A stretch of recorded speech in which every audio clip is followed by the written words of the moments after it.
잘 부탁드리겠습니다. 예, 이번 과정에 대해서 간단하게 설명을 드려야 될 것 같습니다. 예,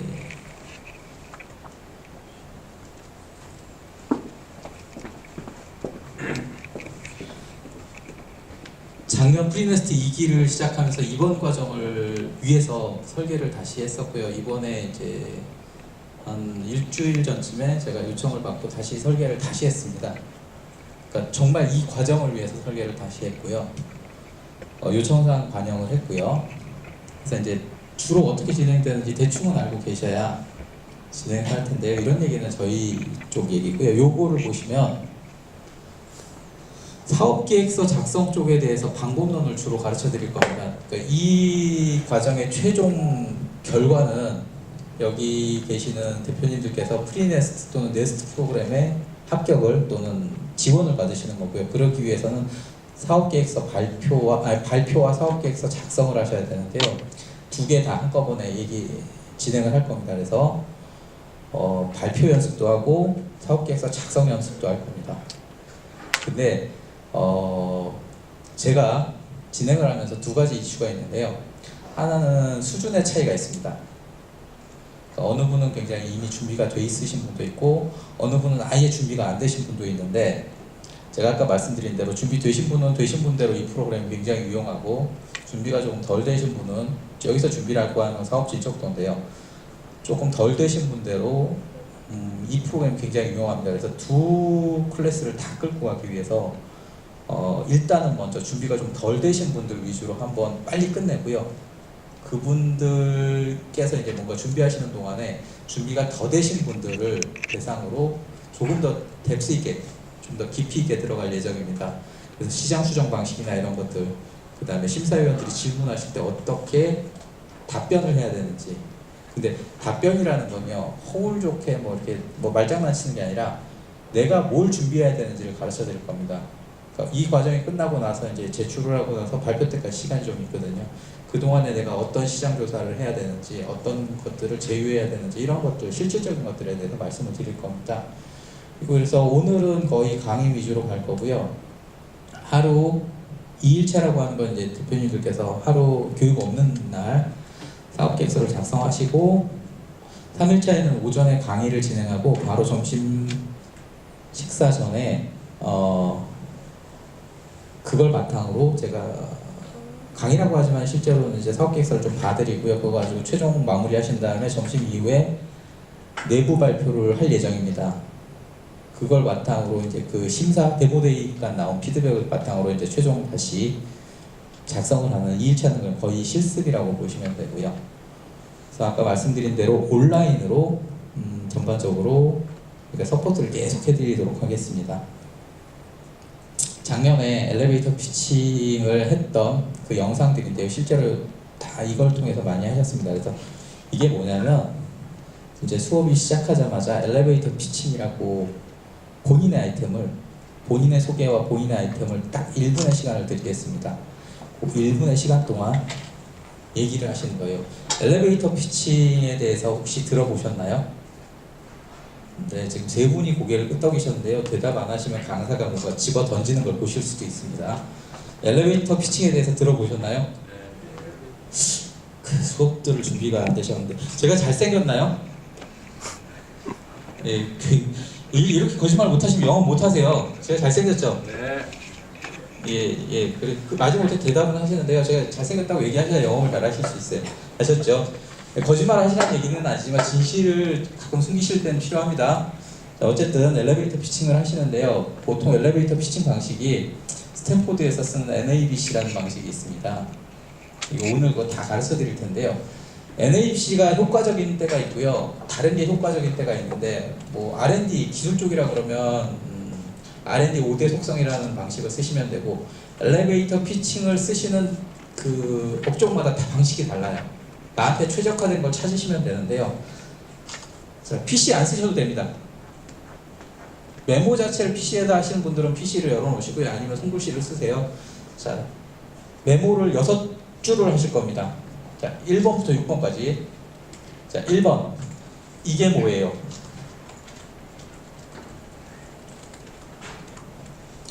2번 누가 사요? 3번 왜 사요? 4번 왜 지금 해야 돼요? 5번 이렇게 할 거예요. 6번 난 이걸 엄청 잘해요.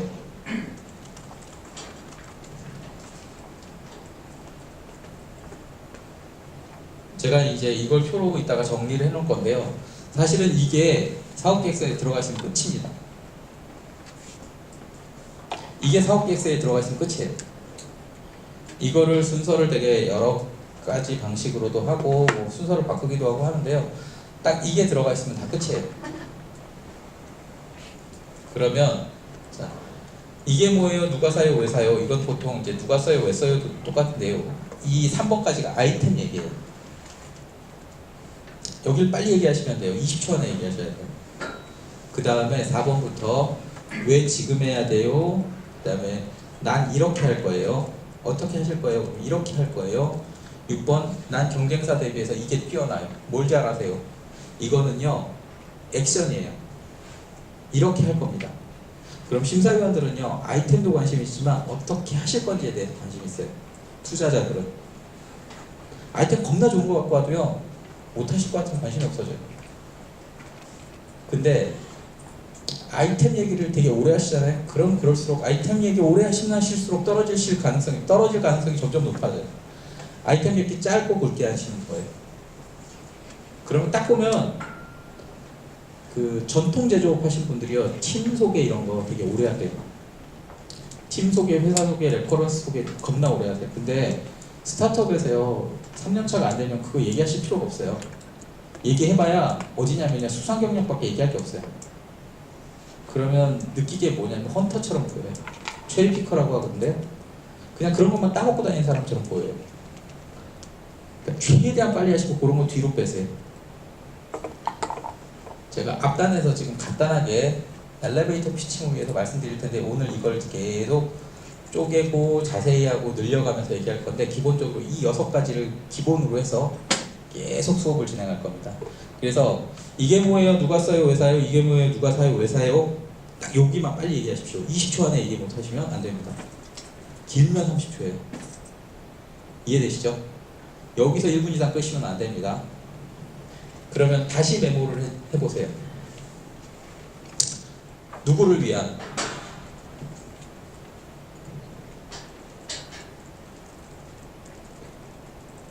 어떤 기능 기술에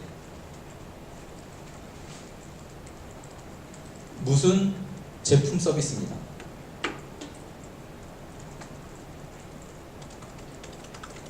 이렇게 쓰시면 끝나요. 제가 답도 가르쳐 드렸어요. 누구를 위한 어떤 기능 기술의 어떤 제품 서비스입니다. 끝이에요.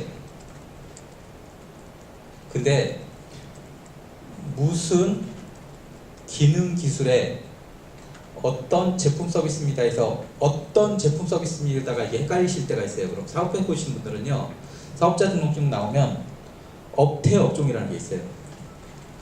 그 업태 업종이 여기 맨 마지막 무슨 제품 서비스입니다에 들어간 거예요. 대표님 업종이 뭐죠? 저요? 네. 어플리케이션 서비스죠. 그냥 그러면 대표님 거는 누구를 위하신 건가요? 주로 심혈관계 질환하고 예. 뭐 그런 환자분들 어떤 기술 기능 기술이죠. 심박 변이도를 체크하는 저기 서비스는요? 서비스 제품은요? 서비스는 그런 데이터를 병원에다가 제공해서 환자의 진료실에 네, 그러니까 병원에서 뭐 이렇게 환자 진료를 도와주는 서비스죠. 소프트웨어 서비스죠. 이렇게 하니까 되게 간단하죠. 그 다음에 내 특장점을 얘기하시면 돼요. 우리 팀이 엄청 뛰어나서 그동안 갖고 있는 데이터가 어마어마해서 근데 이걸 빨리 얘기 못 하시잖아요. 그리고 길게 얘기하시면 못 알아들어요. 엘리베이터 피칭의 어원이 투자자가 엘리베이터를 이렇게 타고 올라가는 동안 엘리베이터에 불쑥 뛰어들어서 뭔가 던진다. 그럼 결국 20초예요. 그래서 제가 지금 말씀드린 대로 딱 하면요, 뭔지 알아요. 이해가 되시죠? 자, 작년에도 그랬는데요. 작년에는 제가 조금 시간이 더 있었어요. 그래서 시간이 더 있었다는 게 제가 좀 그래도 시간이 많아서 조금 더 루즈하게 했는데, 루즈하게 아니라 좀 더 많이 했는데, 요번에는 딱 진짜 제가 가이드까지 드리는 거예요. 요대로 1분 피칭을 해보세요. 1분 피칭이 아닙니다. 30초 피칭을 해보세요. 돌아가면서 그 자리에서 일어나서 계속 얘기하시면 돼요. 다만 지금 준비가 안 되셨으니까 제가 이런저런 얘기를 할 테니까 3분 정도 시간 뒤에 각자 여기서부터 쭉쭉쭉 하시는 거예요. 아셨죠? 이해되시죠? 대답들 안 하시면 뭔가 던지는 걸 보신다니까요. 이해되셨죠? 네. 어느 쪽부터 하는 게 대표님부터 해도 될까요? 네, 알겠습니다. 그러면 그 3분 동안 이제 제가 또 딴 얘기를 해야 되죠. 제가 사진 찍거나 중요합니다라고 얘기할 때까지는요, 그냥 편하게 들으시고요. 필요하시면 메모하시면 됩니다. 사업계획서 작성 방식에 대해서 얘기하실 건데 여기 메모하실 필요 없어요. 그리고 오늘 또는 이 다음 번까지 제공되는 강의 자료는요, 전부 제공해 드릴 겁니다. 그러니까요, 너무 걱정하지 마시고요. 그냥 제가 사진 찍으라고 할 때는 그 장표가 중요한 거니까 사진 찍으라고 말씀드리는 거니까 나중에 공부하실 때 또는 참고하실 때 그 장표는 특히 유의해서 보세요. 이건 그렇게 중요한 장표는 아닙니다. 다만 오늘 수업 방식이 어떻게 되는지 말씀드릴 건데요. 계속 피칭 준비하고 계세요. 제가 이제 컨설팅을 많이 하거든요. 그러면 이제 사업계획서를 만들고 그러면 대부분 사업계획서 말아먹을 때, 발표 말아먹을 때 어떤 프로세스를 갖냐면, 사실은 제일 잘하는 사람부터 말씀드리면요, 작업의 정석은 내가 그 일을 너무 잘 알아요. 그래서 이미 그 일에 대한 컨셉이 다 서 있어요. 그리고 세부 컨텐츠를 채워가요. 그 다음에 이걸 보고서를 쓰고 발표를 해요. 이게 정석이에요. 근데 이런 분들 없어요, 별로. 이런 분들은 연봉이 그래 몇억 된대요, 최소. 그리고 이제 보통 사업계획서 말아먹는 분들은 어떻게 하냐면 실패 정석이에요. 일단 사업계획서를 써야 되면 PC를 딱 여세요. 그리고 파워포인트를 여세요. 그리고 뭔가 막 쓰기 시작해요. 아니면 이제 네스트 프로그램 때 한글로 제출하셨겠지만 한글을 열고 거기 막 쓰기 시작하세요. 그러면 이제 막 쓰기 시작해요. 아이템에게요, 뭐 고객, 뭐 이렇게 하고 내용을 쓰다 보면 내가 생각했던 게 이렇게 대단한 거구나라는 이제 자각을 하세요. 그러고 나서 다시 앞으로 가세요. 그리고 다시 써내려오기 시작하세요. 두 번째쯤 이제 다시 쓰다 보면 진짜 내가 대단한 걸 하고 있구나라는 생각을 하시고요. 다시 이렇게 왔다 갔다 3번쯤 하시면요, 어떤 문제가 생기냐면, 글이라는 건 플롯이라는 게 있거든요. 구성이 있어요. 그 구성이 엉망이 되고, 두 번째는 용어가 달라져요. 제안서가 엉망이 됩니다. 그리고 나한테 몰입하게 돼요. 내 걸 너무 사랑하게 돼요. 그래서 보통 어떻게 하시면 되냐면, 효율적으로 하실 때는요, 그 발표 목차를 보시고요. 목차만 딱 보시고 중얼중얼 발표를 해보세요. 시간을 한 3분에서 5분 정도 잡고 중얼중얼 발표를 하시다 보면 내용이 정리가 되세요. 발표를 하면요, 하면 할수록 내용 정리가 됩니다. 내용 정리가 되다 보면 컨셉이 잡혀요. 그 다음에 보고서를 쓰세요. 그러면 돼요.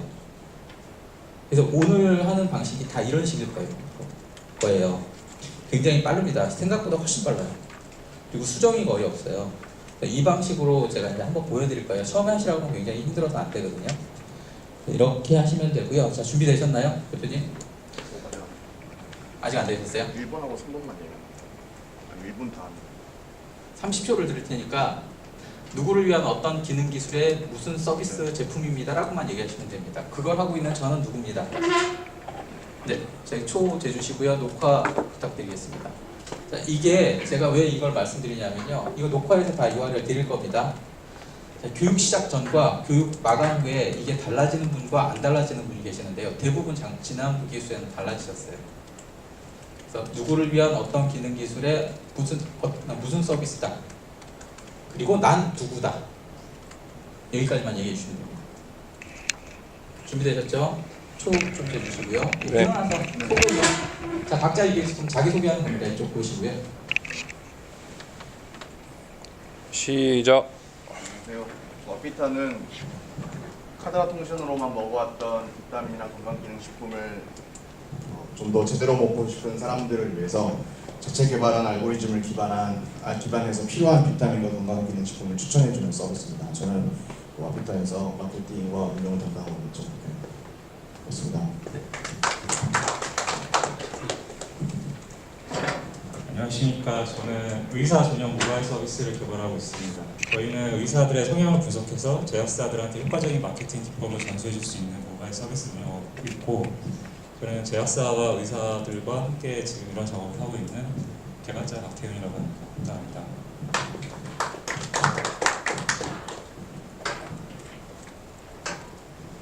안녕하세요. 저는 게이머를 위한 평점 기록 그리고 그 평점을 바탕으로 추천을 해주는 앱 미니맵 제작 진행 중인 조성희라고 합니다. 네, 반갑습니다.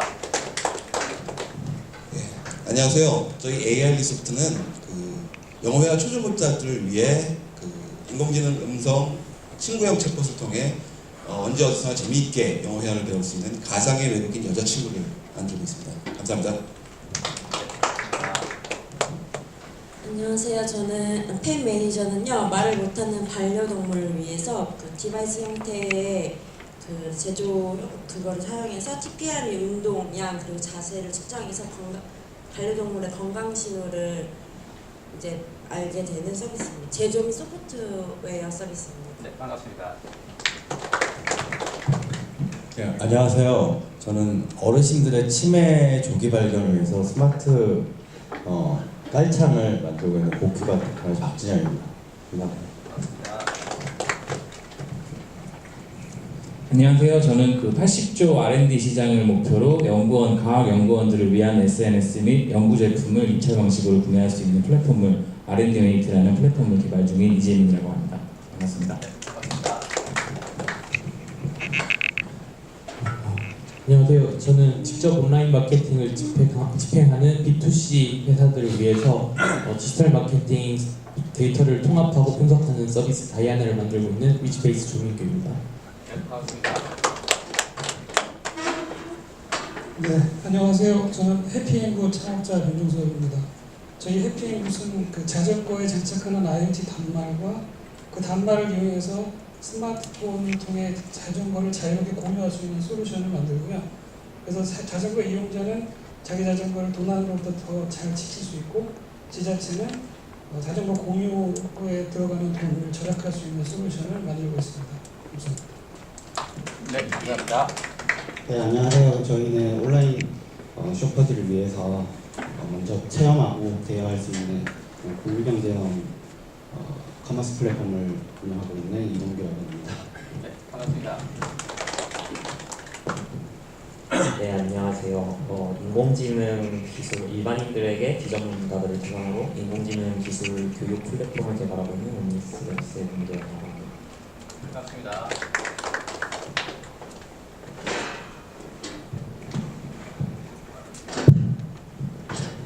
예, 안녕하세요. 저희는 고양이와 고양이를 기르는 반려인들을 위한 제품을 개발하고 있습니다. 고양이용 스마트 자동 화장실을 하고요. 자동으로 배설물을 치워주고 고양이의 상태를 모니터링해서 건강관리 솔루션을 제공하는 회사입니다. 부대표 맡고 있는 이용자라고 합니다. 네, 반갑습니다.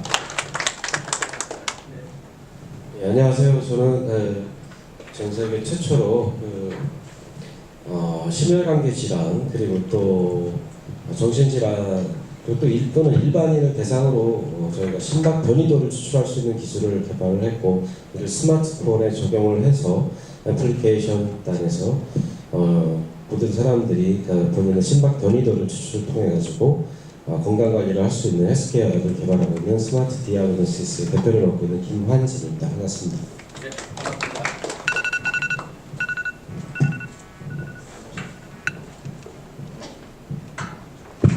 안녕하십니까. 저희는 교육부를 위한 교보제 역할을 할 소프트웨어 교육 프로그램 개발팀 공대학지입니다. 감사합니다. 네, 반갑습니다. 예, 이 소개를 다들 재미없고 되게 가식적으로 해주셨는데요. 그래도 빨리빨리 알아듣게 해주셔서 감사합니다. 제가 듣던 와중에 저기 대표님 여자친구 기반 잠깐 손들어 보시겠습니까? 다시 한 번만 소개 좀 해주시겠어요? 네, 저희는 영어 회화 초중급자들을 위해 인공지능 음성 챗봇, 비서가 아닌 친구 챗봇을 통해서 일반인들에게 쉽고 재미있게 영어를 배울 수 있는 가상의 외국인 여자친구 서비스를 제공하는 데입니다. 예, 감사합니다. 제가 왜 그러냐면요. 인공의 가상지능 뭐 이런 거 얘기하시면 잘 안 들려요. 하도 많이 들어서. 근데 갑자기 거기 여자친구가 나오니까요. 이게 좀 약간의 뭐 사회적 이슈가 있을 수는 있지만 갑자기 눈에 확 들어와요. 귀에 확 들려요. 이런 게 이제 뭐라고 하냐면 킬러 컨텐츠라고 하는 거거든요. 기능 기술에 거기를 넣어주셔야 돼요. 확 들어오게. 그러니까 옆에 대표님 다시 한번 소개해 주시겠어요? 대표님도 되게 제가 들렸어요. 저희는 게임 평점을 바탕으로 새로운 게임을 추천해주는 게이머들을 위한 앱을 만들고 있습니다. 미니맵입니다. 네, 게임 별점이라고 하니까 별점이 되게 와닿는 거예요. 그러니까 엄청 특이한 게 아니라요. 그렇게 봤다는 게 되게 특이한 거예요. 그 키워드를 빨리 주셔야 돼요. 발표하실 때. 아니면 대상이 되게 특이하거나. 그래서 요 발표를 하실 때요. 처음부터 끝까지 듣는 와중에 제 귀에 딱 들리는 단어가 있어야 되는데 그게 킬러 컨텐츠예요. 그걸 잡아주셔야 돼요. 그래서 오늘 이번 교육과정에서 그걸 얼마나 빨리 잡아주시느냐 그걸 가지고 이제 얘기를 해보겠습니다. 그래서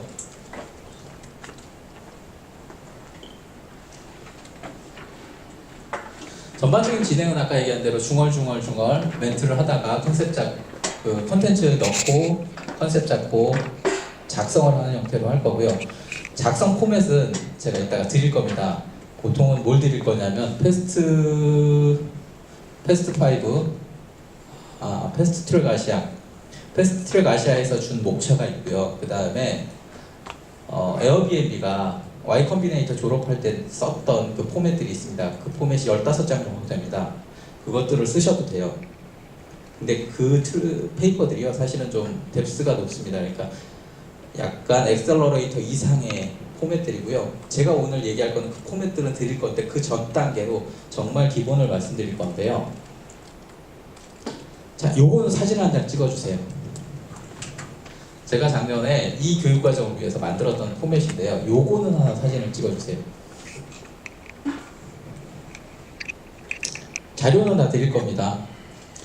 대표님들이 딱 요대로만 내용을 채우시면요. 사업계획서를 한글도 쓰실 수 있고요. 파워포인트도 쓰실 수 있어요. 그냥 이거를 A4지나 B4지로 출력하셔가지고요. 손으로 써보시는데요. A4지로 출력하시면 절대 많은 내용을 못 쓰십니다. 그럼 딱 키워드만 들어가요. 그럼 그거 가지고 다시 쓰시면 되는데요. 이게 뭐예요? 이게 뭐예요? 길게 얘기하시면 이 칸을 못 채우세요. 예를 들어 저 같은 경우는 교육 컨설팅 서비스예요. 투자 및 교육 컨설팅 서비스예요. 누가 써요인데요. 자, 여기 계시는 분들 이 얘기를 잘 들으세요. 여기 계시는 분들이 저한테 돈 주시나요? 수강료 주세요, 안 주세요? 안 주시죠? 고객이에요, 아니에요? 네? 이용자예요. 그러니까 고객이라는 건 자, 첫 번째 돈을 주는 사람, 돈을 내는 사람 아니면 의사결정을 하는 사람이에요. 원래 정확하게 책에는요 돈을 내는 사람으로 돼 있어요. 텍스트에는. 근데 그게 좀 왔다 갔다 할 때가 있으니까 돈을 내거나 의사결정에 막대한 영향을 끼치는 사람이라고 생각하시면 돼요. 자, 여기 계시는 대표님들께서 저한테 돈을 주시지 않죠? 강사 선발에 막대한 영향을 끼치셨나요? 안 끼치셨나요? 대답들을 잘 하시면 제가 뒤에 있다가 저기 뭘 보상해 드릴지 모릅니다. 작년에는 제가 저기 10,000원짜리 현찰을 5장을 깔아놓고 시작했는데 올해는 그걸 안 해서 그런가 정말 할지도 몰라요. 자, 일단 여기 계신 대표님들께서 저한테 돈을 주시거나 막대한 영향을 끼치지 않으셨는데 이용자시잖아요. 근데 왜 제가 열심히 할까요? 그거는 고객의 고객이라고 그래요. 이해관계자라고 하거든요. 그것들을 잘 정리를 하셔야 돼요. 그러면 이 얘기를 왜 드리냐면 아까 누구를 위한이 있었잖아요. 그 누구를 위한이 내가 개념을 잡고 하셔야 돼요. 이용자를 얘기하신 건지 고객을 얘기하신 건지 내가 먼저 감을 잡아야 돼요. 첫 번째. 이해되시죠? 그 다음 두 번째. 제가 투자자거나 심사위원이거나 또는 그냥 듣는 사람인데 되게 그냥 잘 이해가 돼야 돼요.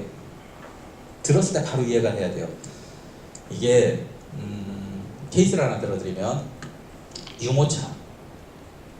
유모차는요 엄마가 구매하는데 애가 이용해요. 근데 돈은 누가 낼까요? 아빠? 요즘엔 할아버지가 내요. 그걸 페이어라 그래요. 돈을 지불하는 사람. 이게 머릿속에서 안 돌아가잖아요. 이 구분을 안 해놓으시잖아요. 그럼 나중에 투자자나 심사위원들이나 또 누군가가 질문을 했을 때 막 헷갈리기 시작해요. 혼자. 그래서 누구를 위한을 정리를 다 해놓으셔야 돼요. 자, 다시요. 정리할게요. 이용자와 바이어와 페이어는 달라요. 이용자, 그 다음에 고객, 의사결정권자와 돈을 지불하는 사람은 달라요. 근데 이게 같은 사람일 때도 있고 다른 사람일 때도 있는데 그걸 내가 구분을 해놔야 이게 뭐예요? 누가 써요? 왜 써요? 누가 사요? 왜 사요가 바로 정리가 됩니다. 실제 대부분의 대표님들이 얘기하실 때는 이용자를 얘기하시는데요. 갑자기 저희가 질문을 툭 던집니다. 근데 그걸 누가 사요라? 돈을 누가 줘야 라는 질문을 합니다. 그때 대표님들이 생각을 안 해주시면 당황하세요. 그래서 여기까지가 아이템이에요. 이해가 되시죠? 여기까지가 아이템이에요. 이거를 사업계획서상에서요 5분이면요 1분 안에 끝내세요. 내가 발표 시간이 10분이면 2분 안에 끝내세요.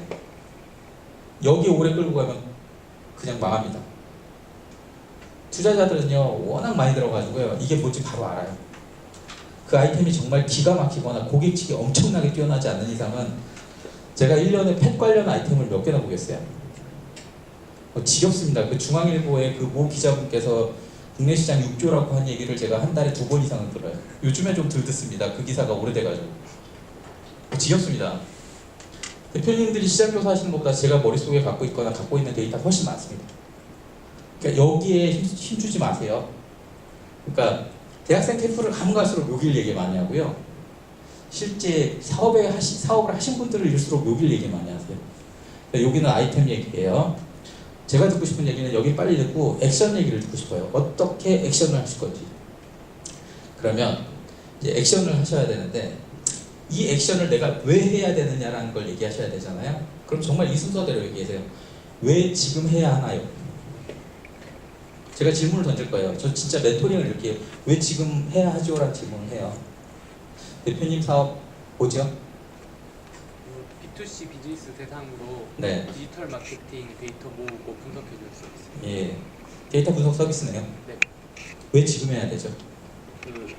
현재 B2C 디지털 마케팅 채널이 점점점 많이 성장하고 다변화되는데 이거를 지금은 사람이 많이 모으고 분석하고 있기 때문에. 네, 이렇게 길게 얘기하시면 제가 안 들려요. 우리 킬러 컨텐츠라고도 하고 후기라고도 하는데요. 한 방에 보내셔야 돼요. 키워드가 있으셔야 돼요. 예를 들어 이제 잠깐 옆으로 빠져볼게요. 그 다음에 다른 얘기 할게요. 제가 이게 심사를 갔는데 지금 좀 천천히 할게요. 심사를 갔는데 제가 떡집 나오면 다 떨어뜨릴 준비부터 해요. 왜냐하면 떡은 예쁘게 만들거나 아니면 기술은 두 가지예요. 포장지 기술 아니면 그 안에 습기를 딱 3, 4일 갖고 있는 기술이에요. 근데 그럼 첨가물을 넣어야 되는데 기술이 딱 그거밖에 없어요. 지금까지 본 건. 근데 뭘 해도요 글로벌을 못 가요. 근데 항상 글로벌을 써갖고 와요. 떡 식감을 외국인들이 되게 싫어하거든요. 글로벌 얘기하시면 이분은 글로벌을 안 해보신 거예요. 그날도 이제 떨어뜨리려고 준비를 하고 맨 마지막에 이 질문을 했어요. 저희가 사업 지원을 하지 않아도 대표님 사업하실 거죠? 이건 거의 떨어진 거예요. 이때 한 방에 못 보내시면 떨어지세요. 역시나 대표님 저희가 왜 대표님의 사업을 지원해 드려야 되는지 정말 짧게 한번 얘기해 주시겠어요? 그런데 딱 그때 이미 거의 뭐 이제 저희 떨어뜨리려고 제가 저희 집이 4대째 떡집을 하고 있는데요. 그래서 저희 다 멈칫했어요. 3대째 떡집은 들어봤는데 4대째 떡집은 처음 들어봤거든요. 생각해보면 30년씩 해도 120년이잖아요.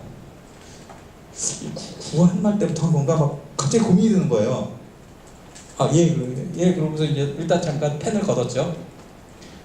그랬더니 저희 아버님이 13살 때 저보고 넌 떡에 소질이 없으니 공부나 해라 라고 얘기를 했대요. 그래서 간 게 스카이 경영학과예요. 얼마나 재수없는데 떨어뜨릴 수가 없잖아요. 떡에 소질 없어서 하라고 한 게 공부인데 그래서 간 게 이제 명문대 경영학과고요. 자기 형이 대한민국 최연소 떡 명장이래요. 이러니까 그래 떨어뜨릴 수가 없잖아요. 고민을 하다가 아니 근데 당신 가업을 하는데 왜 우리가 이걸 지원해줘야 되냐고 얘기를 했어요. 저희가 이제는 수세에 몰렸어요. 심사위원들이 수세에 몰려가지고 저희가 이제 구석에 몰려갖고 이제 저희가 반항을 하는 거예요. 왜 가업을 왜 도와줘야 돼 그랬더니 저의 떡에 대한 열정은 누구도 막을 수 없습니다. 아버님이 포기시킨 떡을 전 끝끝내 글로벌화 시켜보겠습니다. 이래가지고요. 정말 그 창업자의 의지 때문에 붙여줬어요. 정말요. 근데 그 백그라운드가 있었잖아요. 한 방에 보내시는 키워드가 있어야 하는데 대표님 다시요. 이제 갈게요. 디지털 마케팅 툴이잖아요. 네. 작년에 하면 안 돼? 현재 사실 그거 작년에 없었어. 내년에 하면 안 돼요? 내년에 하면 안 돼요. 왜요? 그 마케팅 시장에서 툴들이 등장해서 이제 막 분석해서 나온 서비스들이 지금 등장하고 시장을 확장하고 있기 때문에 지금 그러니까 이제 짧게 얘기해 주세요. 내년에 하면 안 돼요? 내년에 하면 늦었어요. 대표님이 늦은 거지 이 사업이 늦은 건 아니잖아요. 예. 그렇죠? 네. 알겠습니다. 이러시면 떨어지는 거예요. 무슨 얘기냐면 제가 대표님 궁기를 몰아넣는 게 아니라 지금부터 이제 트레이닝을 시켜드리는 거예요. 왜 지금 해야 돼? 왜 지금 해야 하나요?라는 얘기는 지금 들어갔을 때 최고의 수익률과 회사의 성장성을 누릴 수 있다는 얘기를 하셔야 돼요. 그러면 공공기반이실 때는요. 예산 잡혔다고 하시면 끝나요. 법령과 예산을 얘기하시면 돼요. 공공서비스일 때는. 공공서비스가 아닐 때는요. 패스트 분석 중에 하나의 이슈가 있어야 됩니다. 패스트가 정치, 경제, 사회, 기술인데요. 이 중에서 뭔가 하나 튀어나가야 되고요. 지금 보통 모든 서비스들이나 모든 기술들은요. 이렇게 비비빅 하다가 갑자기 퀀텀 점프를 하기 시작합니다. 그러면 이게 비비빅 되는 요 마지막이라는 얘기를 해주셔야 돼요. 그래서 이제 여기서 이제 뭐 기술적으로 갑자기 기술이 생각이 안 나는 이런 곡선이 하나 있는데 기술 곡선이 있거든요. 같은 어 기술 곡선이 있는데 그걸 많이 인용들을 하시는데 그것도 이제 인용하시는 방법이 있어요. 근데 지금은 그 정도 하시면 충분하고요. 나중에 VC 갔을 때는 논리를 더 구성을 하셔야 되는데 무슨 얘기냐면 패스트 중에 하나가 이렇게 비비비빅 하다가 이제 막 터지기 시작하기 직전이라는 얘기를 하시면 돼요. 그러면 지금 해야 되는 이유가 있어요. 예산이나 법령이 반영됐다. 그것도 마찬가지입니다. 이게 딱 터지기 직전인 거예요. 아니면 막 터져서 지금 들어가야 됩니다. 내일이가 아니고요. 이 사업이 지금 되는 이유에 대해서 얘기하시는 거예요. 시장 얘기를 하시는 거예요. 그러니까 시장 얘기 잘못하시는 분들은 어떻게 얘기하시냐면요. 시장이 지금 현재 1조입니다라고 얘기하세요. 네, 제가 궁금한 건 지금 시장 1조가 궁금한 게 아니라 해마다 시장이 몇 %씩 성장했느냐가 궁금해요. 해마다 시장이 15%씩 쭉 최근에 5년 동안 성장을 했고요. 이 성장세는 계속 증가합니다. 15년에 10%, 16년에 11%, 12년에 13% 뭐 이런 식으로 계속 성장률 자체가 증가하는 게 중요해요.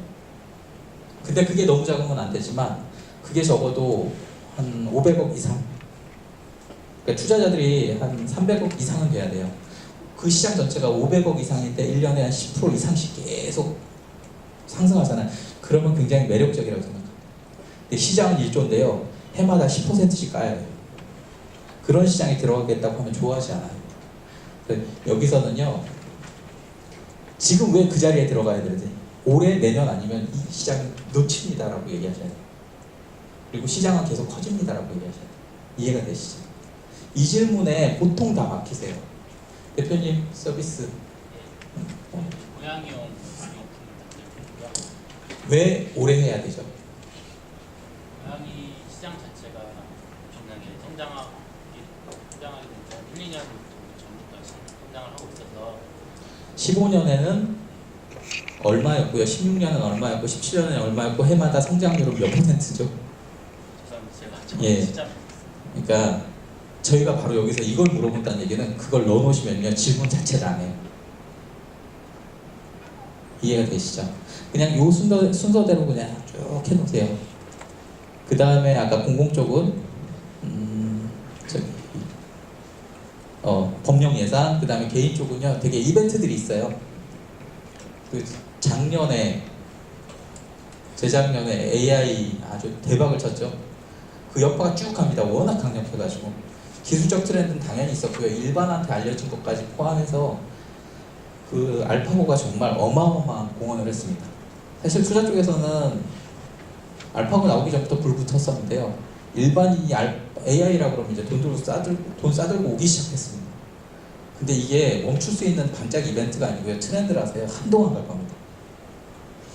근데 이미 이제 투자자들은 이미 앞에 넣기 때문에 수익률 자체가 다른 거예요. 그래서 우리도 얘기하실 때 수익률 자체가 다른 거예요. 초기에 들어가면 그 이슈를 잡으셔야 돼요. 그래서 여기는 딱 질문은 그거예요. 제가 하면 왜 올해 들어가야 되죠? 작년에 들어가면 안 되나요? 내년에 들어가면 안 되나요? 이 질문을 할 때 최고의 수익률 또는 우리 회사의 최고의 성장률을 지금 들어가야 할 수 있다 라고 얘기하시는 거예요. 내 얘기를 하시는 게 아니라 이 사업을 진입해야 되는 시기에 대해서 얘기하시는 거예요. 그래서 보통 여기가 이제 시장 분석 쪽입니다. 이해되시죠? 대답들 안 하시면 10번 반복할 겁니다. 이해되시죠? 그 다음에는 자, 어떻게 실행하시지요라는 질문을 할 거예요. 실행은 대표님도 사업하실 때요, 뭐 여러 가지 생각하지 마세요. 생산 아니면 판매예요. 기업 활동은요, 생산 아니면 판매예요. 두 가지밖에 없어요. 그냥 간단한데 생산 판매. 대표님 다 돌아가면서 할 거니까요. 굳이 나를 찍는다고 불평하지 마세요. 생산 쪽 잘 아세요? 판매 쪽은. 그러면 이제 내가 어딜 메워야 되는지 아시죠? 근데요, 그걸 가장 빨리 메우는 방법은요, 제가 질문을 다시 할게요. 공정 다 아시고요. 공정별 재료비하고 인건비 하시면요, 공정을 이해하실 수 있어요. 공정별 단가에는요, 인건비하고 제조비예요. 재료비. 이거 딱 표로 작성하시면요, 다 아세요. 뒤에 제가 다시 써놓을 건데요. 이것만 아시면 돼요.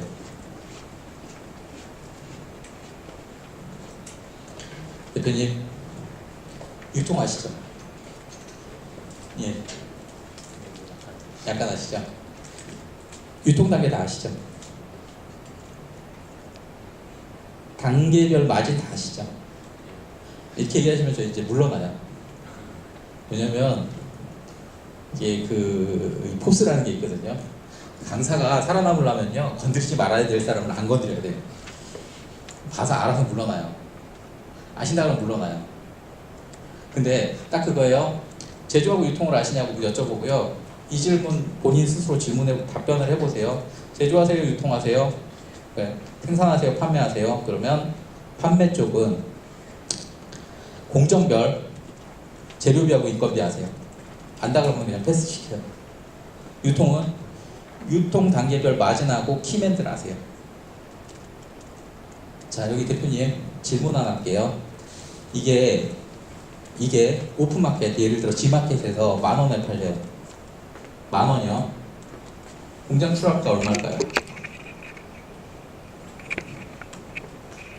대표님, 이 공장 출하가 얼마일까요? G마켓에서 10,000원에 팔려요. 공장 출하가 700원이죠? 저 대표님한테 여쭤봐. 얼마일까요? 1,000원이요? 사업들을 해보셨나?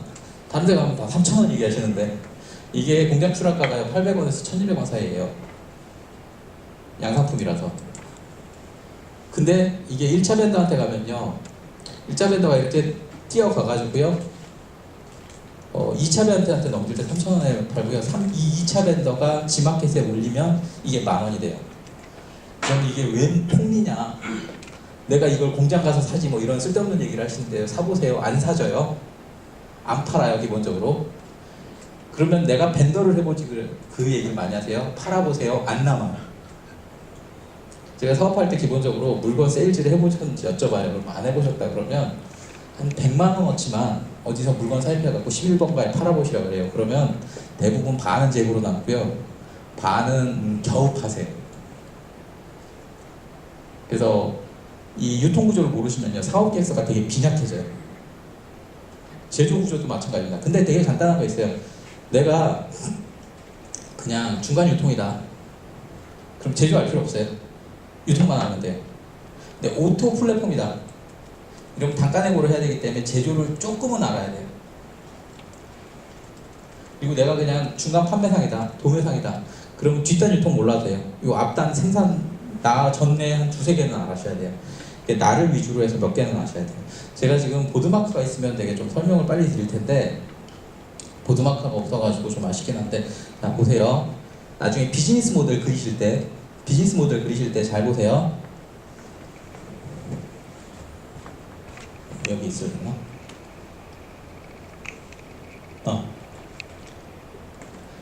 비즈니스 모델 뭐 101가지 스토리 뭐 이런 책들이 있어요. 그 책들이 처음에 뭔가 이 남의 사업을 공부하시긴 되게 좋은데요. 그걸 쓰시면 안 되는 게요. 적어도 저하고 공부하신 분들은 쓰지 마세요. 이 얘기를 왜 드리냐면 비즈니스 모델을 보면 여기에 이렇게 하나가 내 서비스가 있고 여기에 이제 소위 말하는 유저들이 있고 여기에 이제 뭐 오토 대상자인 뭐 예를 들어 세탁소가 있으면 여기에 분당 화살표가 많이 왔다 갔다 해요. 그리고 여기에 이제 뭐 광고주가 붙으면 광고주도 여기 붙고 막 진짜 엄청 복잡해요. 화살표 날아다니고. 거기에 이제 넘버링까지 하는데요. 발표하는 사람도 모르고 읽는 사람도 몰라요. 발표하는 사람도 발표하다 막 꼬이기 시작해요. 그래서 그걸 쓰지 마시고 이렇게 방향성으로 쓰세요. 왼쪽에서 오른쪽으로 가는 게 되게 편합니다. 왼쪽에서 오른쪽으로 가세요. 자, 우리 회사가 있어요.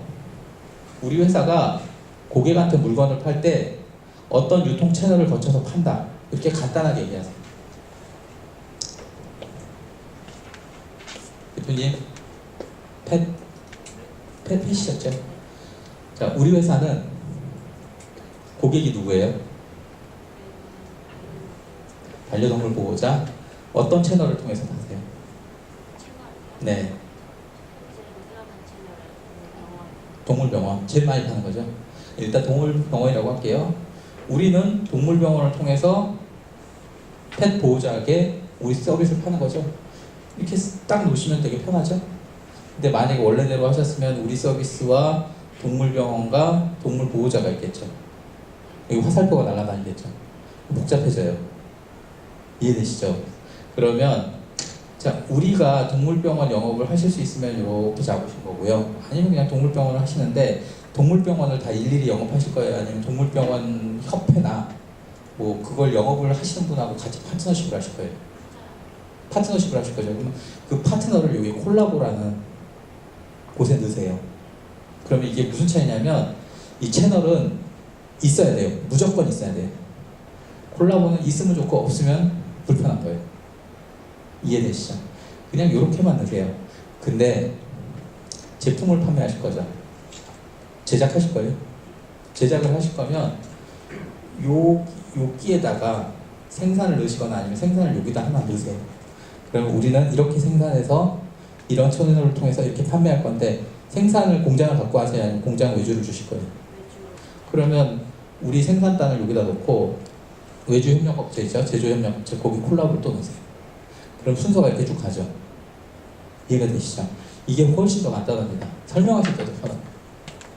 그러니까 지금 나와 있는 것들이 좀 복잡해요. 설명하시기가 편해. 이게 다 맞다는 게 아니라 피칭하실 때는 이게 편합니다. 이해되시죠? 그래서 이 프로세스를 써보시고요. 그래서 생산 판매 이거 어떻게 할 건지 고민을 계속 해놓으세요.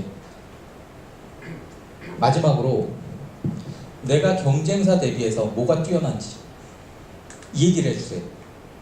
사실 이게 굉장히 중요합니다. 정말 굉장히 중요해요. 이 얘기를 너무너무 듣고 싶어요. 근데 여기서 주의할 거 몇 가지 말씀드리면요. 경쟁사 없다는 얘기 하지 마세요. 자, 나 경쟁사 없다. 손 들어보세요. 죽여버릴래니까. 없으시죠? 경쟁사 없다는 얘기를 왜 하지 말라고 그러냐면요. 경쟁사가 없다라고 하면 딱 천만에 거예요. 돈이 안 되니까 안 했죠. 이거. 여기 계시는 대표님이 갖고 계신 기술은 누군가, 전 세계 누군가가 갖고 있어요. 그걸 안 하는 이유는 돈이 안 돼서예요. 그 다음에 두 번째는 시장조사 제대로 안 했겠지요. 대표님들이 내 제품 없습니다라고 얘기하시면 저 심사 들어가거나 투심 들어가세요. 바로 핸드폰 꺼내갖고요. 어딜 가냐면 이베이 하고요. 알리바바 가요. 검색해보면 다 있어요.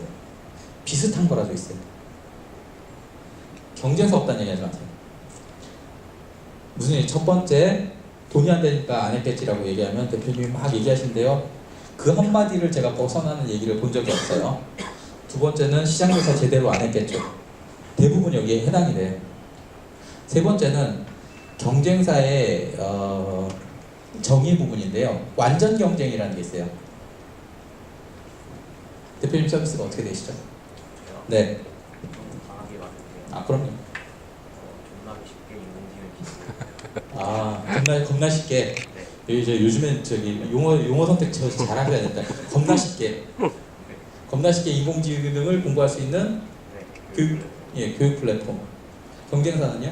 경쟁사 유대미 유다시 옵스라. 네.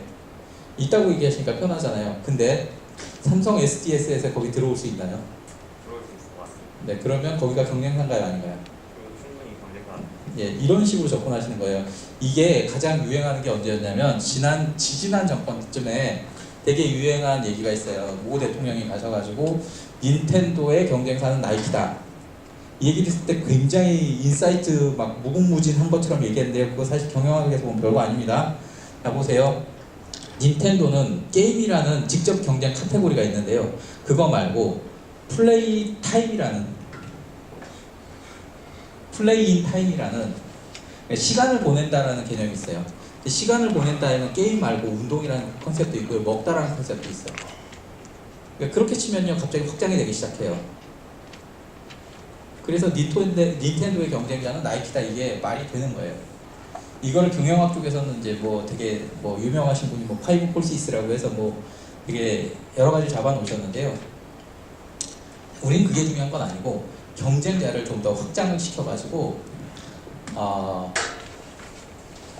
직접 지금 막 경쟁하는 사람 말고 이 유사 기술을 가지고 돈이나 기술로 우리한테 치고 들어올 수 있는 사람, 돈 치고 들어올 수 있는 주체까지 분석을 하세요. 분석을 하시되 대놓고 우리의 약점은 이겁니다라고 얘기하실 필요는 없어요. 그냥 분석만 해도 돼요. 그리고 투자자가 또는 심사위원이 야 저기서 이렇게 치고 들어오면 어떻게 할래? 그러면 바로 얘기하세요. 우리의 향후 진출 전략이 그 중에 하나입니다 라고 얘기하시거나 그분들은 우리가 향후 엑시트, M&A 할 고객사입니다 라고 얘기하시면 돼요. 근데 생각을 안 해놓으시면 그냥 바로 당하세요. 그 얘기 많이 하세요. 막 서비스 막 얘기하고 있으면 심사위원들이 하는 질문이 바로 그거예요. 네이버에서 하면 어떡하려고 그래요? 어떻게 하실래요? 네, 향후 24일. 그럼 네이버에 팔아먹겠습니다. 그럼 끝이에요? 이해되셨죠? 대표님, 차병원에서 치고 들어오면 어떻게 하실 거예요? 대표님 아이템 메디컬이셨죠? 네. 차병원에서 치고 들어오면 어떻게 하실 거예요? 병원에서 보기엔 좀 어려울 것 같습니다. 왜요? 차병원에서 개발하기 위한 네.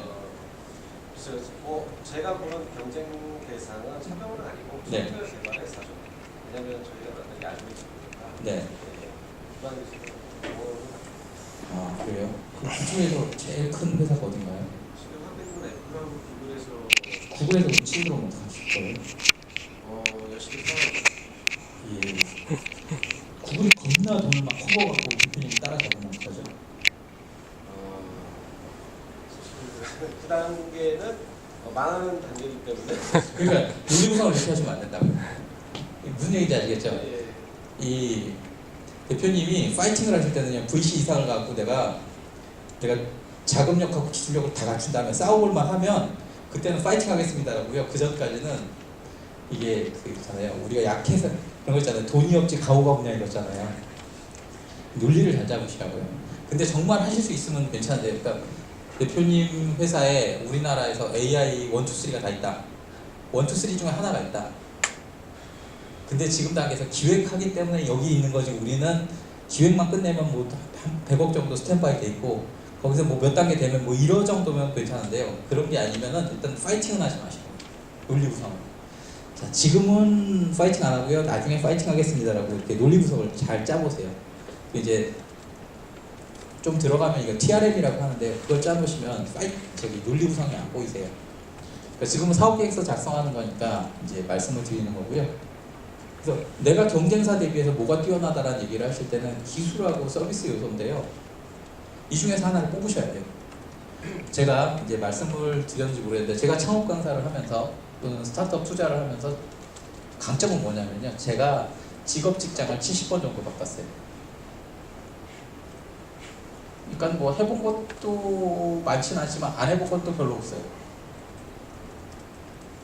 말아먹기는 한 그 중에 3분의 1은 말아먹었고요. 한 3분의 1은 성공했어요.